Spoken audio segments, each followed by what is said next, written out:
नमस्कार और स्वागत है आपका ओम कक्षा पुंडरी के यूट्यूब चैनल में। इस वीडियो में हम डिस्कस करेंगे जो +1 में विद्यार्थी हुए हैं इस साल, उनके लिए जो है वो आज फर्स्ट चैप्टर मैथमेटिक्स का सेट से जो है शुरुआत कर रहे हैं। जो बच्चे पीछे 10वीं में थे और अब उनको ये समझना चाहिए, बेसिक उनके एग्ज़ाम नहीं हुए, चाहे वो हरियाणा बोर्ड से हैं चाहे CBSE बोर्ड से हैं, तो उन बच्चों को अपने आप को मानना चाहिए कि वो 11वीं कक्षा में हो चुके हैं। अब 11वीं कक्षा में उनका 10वीं का परिणाम क्या रहेगा वो सरकार का और बोर्डों का काम है, वो अपने आप को अपना काम करते रहेंगे। आप लोगों को अब अपने आगे भविष्य के बारे में प्लानिंग करनी है। तो जो बच्चे अब अपने आप को, पहली बात कि आप अपने आप को मानने कि आप 11वीं कक्षा में हैं, और अब 11वीं कक्षा में क्योंकि आगे संकाय कई हो जाते हैं, arts, medical, non medical, commerce, तो अलग अलग तरह की पढ़ाई आगे जो है वो शुरू हो जाती है। तो जो बच्चे, आप लोगों को पहले तो यही निर्णय लेना है कि आप जो है इन चारों संकाय में से किस संकाय में जाना चाहते हैं, कौन सी फैकल्टी जो पढ़ना चाहते हैं। तो आर्ट्स में भी, जैसे आर्ट्स भी, तो मैथमेटिक्स भी आप अलग से पढ़ सकते हैं। तो जहाँ तक मैथ का सवाल है, तो जो बच्चे नॉन मेडिकल लेना चाहते हैं या फिर कॉमर्स लेना चाहते हैं या फिर वो आर्ट्स विद मैथमेटिक्स जो है वो, यानी आर्ट्स में भी आप मैथमेटिक्स पढ़ सकते हैं। तो अपना निर्णय लें। और बेशक कोविड के कारण जो है वो लॉकडाउन चल रहा है, लेकिन लॉकडाउन का अर्थ ये नहीं कि दुनिया की जो सारी गतिविधियां हैं, वो चाहे शैक्षणिक हैं, चाहे आर्थिक हैं, सामाजिक हैं, वो रुक जाती हैं। थोड़े समय के लिए वो थोड़ा धीमे ज़रूर हुई हैं, लेकिन जैसे ही ये महामारी कंट्रोल में आएगी तो पुनः दुनिया जो है वो अपनी उसी स्पीड से जो आगे बढ़ेगी। तो आपको भी हो सकता है लॉकडाउन थोड़ा लंबा भी चल जाए, तो इस दौरान अपने समय का सदुपयोग करना है और 11वीं की अपनी पढ़ाई जो है शुरू कर देनी है। तो आज हम मैथमेटिक्स जो है वो शुरू करने जा रहे हैं और फर्स्ट चैप्टर है 11वीं मैथमेटिक्स का। NCERT की बुक से हम जो फॉलो कर रहे हैं, तो NCERT की जो है 1.1 एक्सरसाइज है वो आज करेंगे। तो फर्स्ट चैप्टर जो है वो है सेट। ये सेट जो है, इसको हिंदी में समुच्चय बोलते थे, पहले होता था, अब तो ये नहीं है। तो ये फर्स्ट टाइम आपको 11वीं में ही जो है वो पढ़ने को मिलता है, सेट। तो व्हाट इज ए सेट? तो बड़ा सिंपल सी बात है।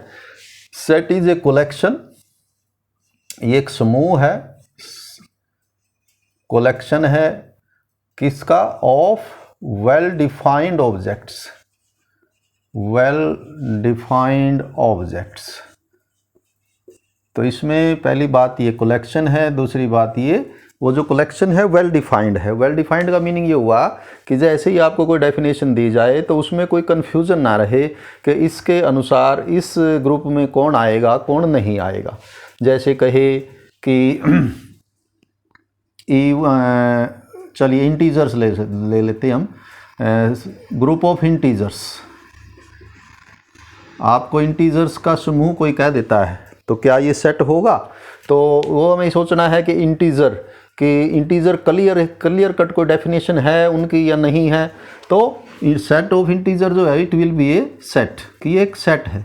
क्यों सेट है? कि क्योंकि इसमें कहीं कन्फ्यूज़न नहीं। कोई आपको पूछे कि 1/2 इस समूह का हिस्सा होगा या नहीं होगा, will it be A member of this collection? 1/2 इस कलेक्शन में होगा या नहीं होगा, तो हम कहेंगे 1/2 is not a member of this collection. Clear है, कोई विवाद नहीं है। कोई पूछे आपको -3 कि क्या -3 इस कलेक्शन में होगा, तो हम क्लियरली कहेंगे कि -3 is a member of this collection, कि वो तो इसमें होगा क्योंकि -3 इंटीजर होता है, 1/2 इंटीजर नहीं होता। तो इंटीजर जो शब्द है उसमें क्लियरली जो है क्लियर वेल डिफाइंड है ये, इसमें कहीं भी कभी भी कोई कन्फ्यूज़न नहीं हो सकता। दूसरी ओर आप ये सोचे कि आप कह लें कि collection of intelligent student of your class, intelligent students of your class, आपकी क्लास के जो इंटेलिजेंट बच्चे हैं उनका समूह बनाया जाए, तो क्या ये सेट होगा? तो आपको ये देखना है कि जो ग्रुप बनेगा इंटेलिजेंट स्टूडेंट्स का, क्या वो वेल डिफाइंड होगा, उस पर कोई कन्फ्यूज़न तो नहीं है, उस पर कोई किसी तरह का कोई विवाद तो नहीं हो जाए। तो आप कह सकते हैं कि सलमा जो है, आपकी क्लास में लड़की है सलमा, और एक कहता है कि Salma will be A member of this group, कि सलमा इनमें आएगी। जब भी हम इंटेलिजेंट स्टूडेंट इकट्ठे करेंगे, ग्रुप बनाएंगे, तो सलमा उनमें आएगी। तो हो सकता है एक बच्चा ये भी कह सकता है कि सलमा तो इंटेलिजेंट नहीं है, ये इस ग्रुप में कैसे आएगी। दूसरा कहेगा कि नहीं ये तो इंटेलिजेंट है, कि आएगी। मतलब एक वेल डिफाइंड नहीं है। इंटेलिजेंसी की कोई डेफिनेशन नहीं है कि किसे इंटेलिजेंट कहें किसे इंटेलिजेंट ना कहें। तो कैसा हो जाएगा कि ये जो ग्रुप बनेगा ये वेल डिफाइंड नहीं है। So this group will not be A set, कि ये एक सेट नहीं होगा। तो इसलिए सेट जो है, पहली बात है कलेक्शन होता है, एक समूह होता है, और वो समूह जो है वेल डिफाइंड होता है, उस पर कोई भी किसी भी तरह का किंतु परंतु या कोई ऑब्जेक्शन उसके मेंबर्स पे नहीं कर सकता जी। एक ऐसी डेफिनेशन होनी चाहिए कि उसके मेंबर्स बिल्कुल क्लियर कट ये हो कि ये इसका मेंबर है और ये इसका मेंबर नहीं हो सकता, तो उसको हम सेट बोल लें। उसके बाद आएगा how to write a set. एक सेट को लिखते कैसे हैं? तो सेट में जो है, सेट के जो मेंबर हैं, ये ब्रैकेट हम यूज करेंगे, मीडियम ब्रैकेट, बाहर इसका कोई नाम देंगे कैपिटल ABCD से, तो इज इक्वल टू अंदर जो है जो भी उसके मेंबर हैं, मान लिया उसके मेंबर हैं ये 4 मेंबर हैं, ABCD 4 मेंबर हैं इस ग्रुप में, तो ये कोमा से सेपरेट करने हैं, ये ब्रैकेट लगानी है, इसकी जगह आप ये रिप्लेस नहीं करेंगे इस तरह से, यही मीडियम ब्रैकेट यूज करेंगे। आपकी बुक में भी यही यूज की हुई है और जनरली एज ए सेट के लिए ये ब्रैकेट यूज होती है। कहीं भी ये लिखा मिलेगा, जो मैथमेटिक्स के जानकार लोग होंगे, आपने कहीं ये लिख दिया तो वो अपने आप समझेगा कि it is a set whose name is C and this set has 3 elements, तो इनको हम बोलते हैं एलिमेंट्स। तो सदस्य है कि ये जो ABCD हैं ये कहलाते हैं इसके सदस्य है, यानी कि एलिमेंट्स। तो एक शब्द आ जाएगा इसमें अब, elements, members. A is an element, this small a is an element of set A. Similarly, C is an element of this set A. तो ये सेट लिखने का आपकी बुक में भी आप फॉलो करेंगे, उसमें यही ब्रैकेट लगानी है और जो उसके मेंबर हैं, जो उसके एलिमेंट्स हैं, वो उसके अंदर लिखे होंगे। तो ये तो हो जाएगा how to write a set, की एक सेट को ऐसे ऐसे जो लिखा जाएगा कि बाहर उसका एक नाम दिया जाएगा और अंदर फिर उसके एलिमेंट्स लिखे जाएंगे। मान लिया उसमें ये एलिमेंट है 5, 1 2 3 4, तो हम कहेंगे कि this is a set which contains 5 elements, 1 2 3 4 and 5। अब यहाँ इस एक्सरसाइज में आपके एक सिंबल यूज होगा, ये एप्सिलॉन।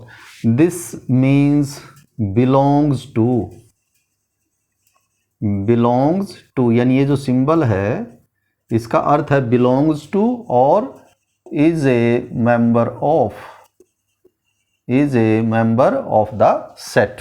कि ये जैसे ही आपको अभी हम बात कर रहे थे कि A is an element of set A, तो इसको सिंबॉलिकली, मैथमेटिक्स आप जानते हैं सिंबल्स में लिखा जाता है, तो आप इसको सिंबॉलिकली इस तरह से लिखेंगे, A is an element of set A या A belongs to set A।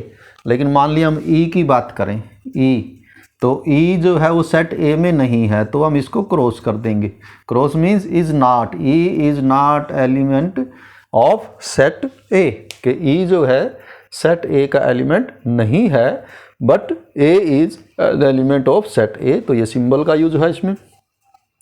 2 methods of writing a set. अब सेट को लिखने के 2 मेथड हैं। एक मेथड हमने जैसे अभी यूज किया है इस तरह से, इसको बोलते हैं रोस्टर और टेबुलेशन मेथड। टेबुलेशन जो है टेबल से बनता है, कि जब टेबल बना दी जाती है एलिमेंट्स की, एलिमेंट्स लिख दिए जाते हैं कि ये एलिमेंट हैं, तो इसको बोलते हैं रोस्टर और टेबुलेशन मेथड।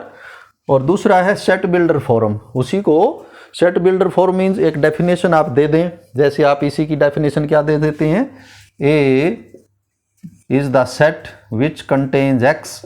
ये X हमने इनके सब के लिए यूज कर लिया, ABCD X। अब X की प्रॉपर्टी लिखेंगे, X is N alphabet, English alphabet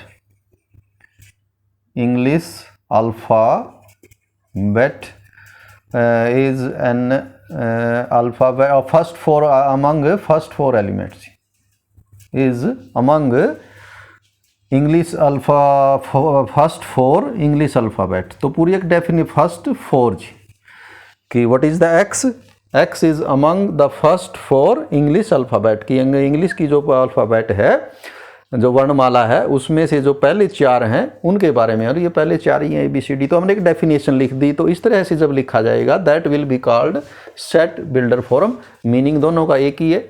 यदि सीधा हम एलिमेंट ही लिख दें मीन्स रोस्टर और tabulation method, and if definition is written, elements are not written but the definition of elements is written, then that way या that method is called set builder form। तो first जो exercise आपकी 1.1 इस set की जो first exercise है 1.1, उसमें basically ये 3-4 बातें ही उसमें जो है फर्स्ट यूज़ हुई हैं। जो क्वेश्चंस आपके बनाए हैं एक्सरसाइज 1.1 में वो इन्हीं पे बेस्ड है।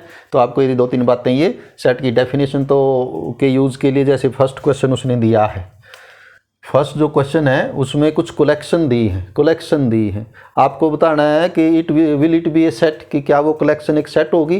तो आपको ये देखना है कि इज इट वेल डिफाइंड। तो हमने जैसे लिखी उनमें से 2, collection of most talented writers of India, कि भारत के सबसे प्रतिभाशाली जो लेखक हुए हैं उनका यदि हम समूह बनाएं तो क्या वो समूह एक सेट होगा। तो हमने प्रतिभाशाली लेखकों का समूह बनाना शुरू किया और किसी ने सुझाव दिया कि इसमें हमें प्रेमचंद जी को भी लेना चाहिए जी, मुंशी प्रेमचंद जी को भी लेना चाहिए। तो क्या मुंशी प्रेमचंद जी इसमें आएंगे most talented writers of India? तो कोई ये भी कह सकता है कि ये नहीं आएंगे जी, ये तो कोई ऐसे बड़े लेखक नहीं थे, अपनी अपनी विचार हैं, अपनी अपनी सोच है, तो हो सकता है वो उसको मोस्ट टैलेंटेड ना माने। तो मतलब कहाँ क्या हुआ कि एक विवाद, एक कन्फ्यूजन की स्थिति आ जाती है। तो यानी ये वेल डिफाइंड नहीं है। तो क्या लिखेंगे हम कि this collection is not well defined, so it is not A set. तो आप इसका आंसर लिख देंगे it is not A set because it is not well defined और talented, most talented means it has no definition, talent has no definition, so it is not a set। ये set नहीं होगा क्योंकि इसमें confusion है कि इस group में कौन आएगा कौन नहीं आएगा। सेकंड है collection of all boys in your class. तो बॉयज कह लें आप, गर्ल्स कह लें, आपकी कक्षा की सभी लड़कियों का जो ग्रुप है क्या वो एक सेट होगा? तो इसमें देखिए क्या ये वेल डिफाइंड है। तो कैसे देखेंगे हम कि कोई भी लड़की मान लिया स्कूल में से हमने ली और क्या वो लड़की इस ग्रुप में आएगी या नहीं आएगी? तो बड़ा इजी है, आप उस लड़की से पूछिए कि क्या वो 11वीं कक्षा में है। तो यदि वो 11वीं कक्षा में है तो इस ग्रुप में आ जाएगी, और यदि 11वीं कक्षा में नहीं है तो इस ग्रुप में नहीं आएगी। तो मीन्स यहाँ कोई कन्फ्यूजन नहीं है, so it is a set, कि ये एक सेट होगा क्योंकि यहाँ कोई किसी को कोई विवाद की स्थिति नहीं बन सकती, कोई किसी पे ऑब्जेक्शन नहीं कर सकता कि जो भी लड़की है यदि वो कहती है कि वो 11वीं में है तो वो इसका ग्रो हिस्सा अपने आप नेचुरली बन जाएगी, और यदि वो 11वीं में नहीं है तो इसका हिस्सा बन ही नहीं सकती। तो कोई विवाद नहीं है, कोई कन्फ्यूजन नहीं है। सो collection of all girls in your class is a set because it is well defined. तो फर्स्ट क्वेश्चन ये ऐसा है। सेकेंड क्वेश्चन उसमें दिया हुआ है आपको ये सिंबल इंसर्ट करने हैं। इंसर्ट मीन्स लगाने हैं बीच में, fill in the blanks type है, ये खाली स्थान छोड़ा हुआ है बीच में। आपको या तो ये सिंबल लगाना है, ये सिंबल हमने अभी भी यूज़ किया था, इसका मतलब है बिलोंग्स टू और इज ए मेंबर ऑफ, और इसका मतलब है is not a member of. तो यहाँ पर ये क्या कहता है कि ए जो है ये सेट है, इसमें 6 एलिमेंट हैं 1 2 3 4 5 6, और फिर इसने फर्स्ट क्वेश्चन बनाया है 5 ब्लैंक्स ए। तो आपको ये लिखना है कि 5 जो सेट ए है उसका मेंबर है या नहीं है। तो हम देखते हैं कि 5 तो इसका मेंबर है, तो इसलिए क्या सिंबल यूज करेंगे हम, belongs to. 5 belongs to A, but 8 is not a member of this set, so 8 does not belong to set A. तो ये एक सिंबल के लिए दिया है। बेसिकली बिलोंग्स टू यानी मेंबर है तो ये, नहीं है तो क्रॉस कर देंगे। थर्ड और फोर्थ जो है फिर वो इसके ऊपर है रोस्टर मेथड में लिखना, टेबुलेशन मेथड में। तो इसने ये टेबुलेशन में आपके जो है वो सेट बिल्डर फॉर्म में लिखे हुए हैं, सेट बिल्डर फॉर्म में सेट लिखे हुए हैं आपको, यानी इस फॉर्म में लिखे हुए हैं, आपको रोस्टर मेथड में लिखने हैं। तो जैसे फर्स्ट है, फर्स्ट सेट का नाम उसने ए दिया हुआ है, set A is equal to this, definition दी है। क्या डेफिनेशन दी है? A contains x, x means जो सभी एलिमेंट हैं उन सब के लिए x यूज़ कर लिया, जैसे इन सब को x कह लें, इन सब को x कह लें। फिर x की प्रॉपर्टी लिखी है, x इज़ एन इंटीजर, कि x एक पूर्णांक है, -1 -2 0 1 2 3 ये सारे इंटीजर होते हैं। तो x एक इंटीजर है। अब इंटीजर तो इनफाइनाइट है, फिर उसने आगे और उसको रिफाइंड किया और क्या किया कि x lies in between -3 and 7, और 3 के साथ इक्वल भी है, -3 less than equal to x। ये आप यहाँ से पढ़ें इसको, x greater than equal to -3 and x less than 7, कि जो x है वो -3 के बड़ा या बराबर भी है और 7 से छोटा है। तो अब आपको सोचने हैं -3 से शुरू करके 7 तक जो है वो कौन कौन से इंटीजर हैं। तो -3 इक्वल भी है, तो -3 भी हो सकता है, फिर -2 भी पड़ेगा, 0 1 2 3 4 5 एंड 6। 7 नहीं आएगा because x is strictly less than 7, equal नहीं है 7 के, तो लेस है, x लेस देन 7। तो आप इसको यूं लिखें या आप इसको यूं लिखें, ये दोनों सेम सेट हैं, सिर्फ लिखने का जो मेथड है वो डिफरेंट है। This method is called roster method और tabulation method, and this method is called set builder form और डेफिनेशन फॉर्म भी कह देते हैं इसको। सेकंड है, इसी में 6th क्वेश्चन है, थर्ड का 6th पार्ट है, उसका सेट का नाम है आपका f,